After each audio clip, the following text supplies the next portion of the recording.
जय श्री राधे। आज है अश्विन मास कृष्ण पक्ष शिव चतुर्थी व्रत। इस पावन अवसर पर आइए श्रवण करते हैं शिव चतुर्थी व्रत कथा। बोलिए भोलेनाथ की जय, माता पार्वती की जय।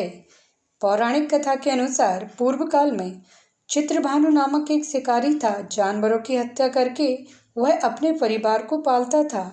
वह एक साहूकार का कर्जदार था, लेकिन उसका ऋण समय पर न चुका सका। क्रोधित साहूकार ने शिकारी को शिव मठ में बंदी बना लिया। संयोग से उस दिन शिवरात्रि थी। शिकारी ध्यानमग्न होकर शिव संबंधी धार्मिक बातें सुनता रहा। चतुर्दशी को उसने शिवरात्रि व्रत की कथा भी सुनी। शाम होते ही साहूकार ने उसे अपने पास बुलाया और ऋण चुकाने के विषय में बात की। शिकारी अगले दिन सारा ऋण चुका देने का वचन देकर बंधन से छूट गया। अपनी दिनचर्या की भांति वह जंगल में शिकार के लिए निकला, लेकिन दिन भर बंदी गृह में रहने के कारण भूख प्यास से व्याकुल था। शिकार खोजता हुआ वह बहुत दूर निकल गया। जब अंधकार हो गया तो उसने विचार किया कि रात जंगल में ही बितानी पड़ेगी। वह वन एक तालाब के किनारे एक बेल के पेड़ पर चढ़कर रात बिताने का इंतजार करने लगा। बिल्व वृक्ष के नीचे शिवलिंग था, जो बिल्व पत्रों से ढका हुआ था। शिकारी को उसका पता न चला। पड़ाव बनाते समय उसने जो टहनियाँ तोड़ी, वे संयोग से शिवलिंग पर गिरती चली गई। इस प्रकार दिन भर भूखे प्यासे शिकारी का व्रत भी हो गया और शिवलिंग पर बिल्व पत्र भी चढ़ गए। एक पहर रात्रि बीत जाने पर एक गर्भिणी हिरणी तालाब पर पानी पीने पहुंची। शिकारी ने धनुष पर तीर चढ़ाकर ज्यों ही प्रत्यंचा खींची। हिरणी बोली, मैं गर्भिणी हूँ, शीघ्र ही प्रसव करूँगी। तुम एक साथ दो जीवों की हत्या करोगे, जो ठीक नहीं है। मैं बच्चे को जन्म देकर शीघ्र ही तुम्हारे समक्ष प्रस्तुत हो जाऊंगी, तब मार लेना। शिकारी ने प्रत्यंचा ढीली कर दी और हिरणी जंगली में लुप्त झाड़ियों में लुप्त हो गई। प्रत्यंचा चढ़ाने तथा ढीली करने के वक्त कुछ बिल्व पत्र अनायास ही टूटकर शिवलिंग पर गिर गए। इस प्रकार उससे अनजाने में ही प्रथम पहर का पूजन भी संपन्न हो गया। कुछ ही देर बाद एक और हिरणी उधर से निकली। शिकारी की प्रसन्नता का ठिकाना न रहा। समीप आने पर उसने धनुष पर बाण चढ़ाया। तब उसे देख हिरणी ने विनम्रतापूर्वक निवेदन किया, हे शिकारी, मैं थोड़ी देर पहले ऋतु से निवृत्त हुई हूँ। कामातुर हिरणी हूँ, अपने प्रिय की खोज में भटक रही हूँ।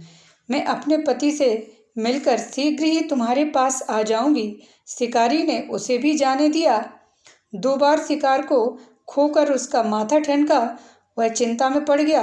रात्रि का आखिरी पहर बीत रहा था।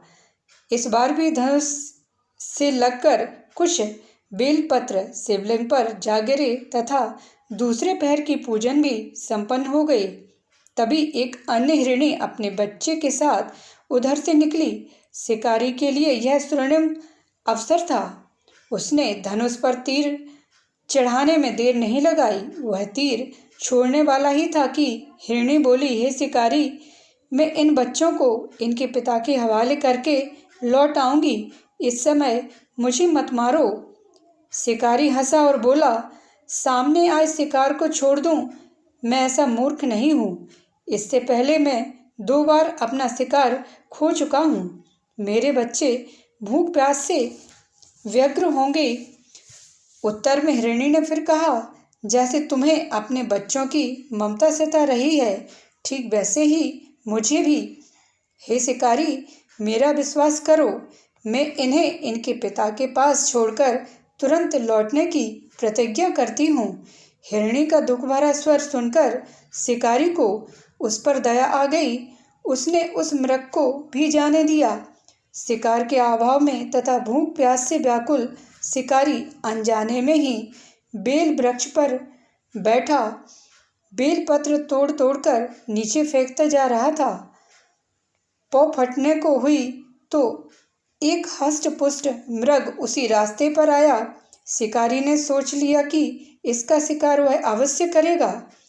शिकारी की तनी प्रत्यंचा देखकर मृग विनीत स्वर में बोला, हे शिकारी, यदि तुमने मुझसे पूर्व आने वाली 3 मृगियों तथा छोटे छोटे बच्चों को मार डाला है तो मुझे भी मारने में विलंब न करो, ताकि मुझे उनके वियोग में एक क्षण भी दुख न सहना पड़े।